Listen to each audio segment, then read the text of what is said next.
አየር በአየር ፈረካቸው አይደለ? በስማ ባይዞ የትላንትና ቪዲዮ ነው። ትላንት የተቀረጸ ነው፣ የዛሬ አይደለም። ሰላም ሰላም፣ ጤና ይስጥልኝ የንድ ቤተሰቦች፣ እንደምን ዋላችሁ? እንደምን አመሻችሁ? አለሁ እግዚአብሔር ይመስገን። እንግዲህ ጨረቃዎቹ መጥተዋል። ያው እርቅ ወርደዋል፣ ታርቀዋል፣ ወደ ቤትን ገብተዋል። እኔ እየሳቀኝ የነበረው ቅዱስ ነበረ። በስማም እንዴት እንደተጨነቀ አይታችኋል።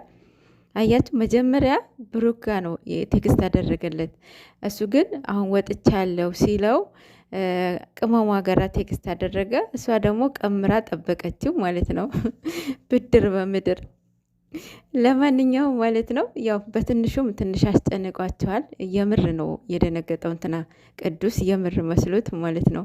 ግን ደግሞ ያስታውቃል። በስማም ቅመም ላይ እኮ እጅ አንስቶ ያቅም።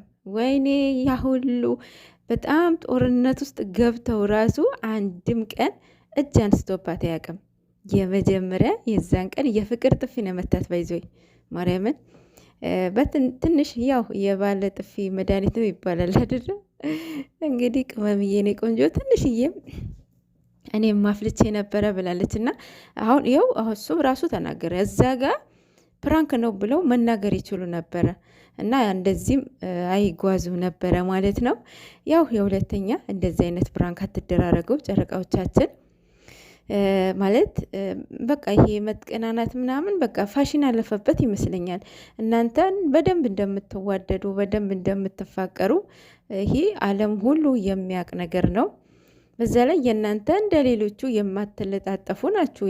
በቃ አይደል እንደ ሌሎቹ ፍቅረኛሞች ይውልኝ ይውልኝ የማይሉ ልጆች ናቸው።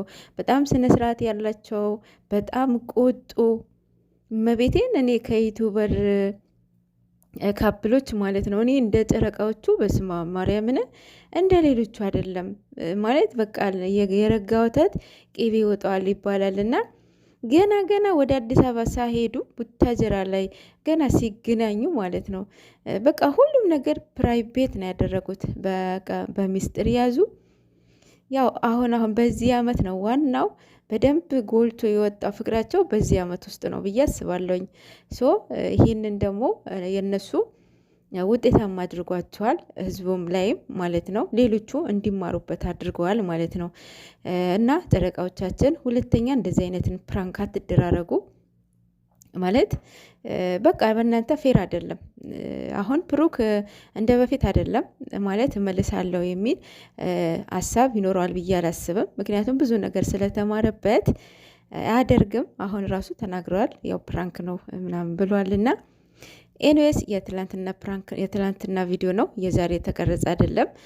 ቅድም እነ ቦስና ፍፄ እየሰከሱን ነበረ። አቤት የፍፄማ ነጭ ውሸት ማለት ነው፣ አይን አውጣ ውሸት ማለት ነው። በስማም አላየነውም። ስልክ መዝጋት ምናምን የሆነ ቀመር እየቀመረ ነው ምናምን እንትን ሂንት እየሰጠው ነው በሱ ቤት። የምር እነሱ ናቸው በቃ የሚያበረታቱት ማለት ነው። ከዛ ኦዲየንስን እንትን ይሄ አያረጋጋም ባይዞ የእውነት። ስለዚህ ያንተማ የባሰበት ነጭ ውሸት ነው ማለት ነው ፍፄ። በቃ በዛ ላይ ትምላለህ። አረ ይደብራል። ማርያምን ፕራንክ ላይ አትማሉ በእውነት። የእግዚአብሔር ስም በከንቱ አትጥራ፣ በውሸት አትጥራ ይላል ቃሉ ማለት ነው። እና ፕራንክ አድራጊ ተደራጊ ምንም ቢሆን ምንም ቢመል ምክንያቱም እየተደረገ ነው አይደለም ማለት አውቆ ቢመን አሁን ፕራንክ እየተደረገ እንደሆነ አውቆ ቢመን ይሄ ለራሱ ነው እንጂ ለእኛ አይደለም። ግን እኛ ምንም እንደማያውቅ ሰው ነው የምናየው ማለት ነው። ግን ይህን ፕራንክ አድራጊውን ፕራንክ እንደሆነ እየተናገረ ውሸት እንደሆነ እየተናገረ ግን እሱን እየማለ ቢያሳምነው ይሄ ትልቅ ሚስቴክ፣ በእውነት በጣም ስህተት፣ ጥሩ አይደለም። በኋላ ዋጋ ያስከፍላቸዋል ማለት ነው። ሁለተኛ እንደዚህ አታድርጉ። ኤንዌስ የነገው ጨዋታው እንግዲህ በጉጉት እንጠብቃለን ማለት ነው። ያው ለማሸነፍ እንሞክራለን ማለት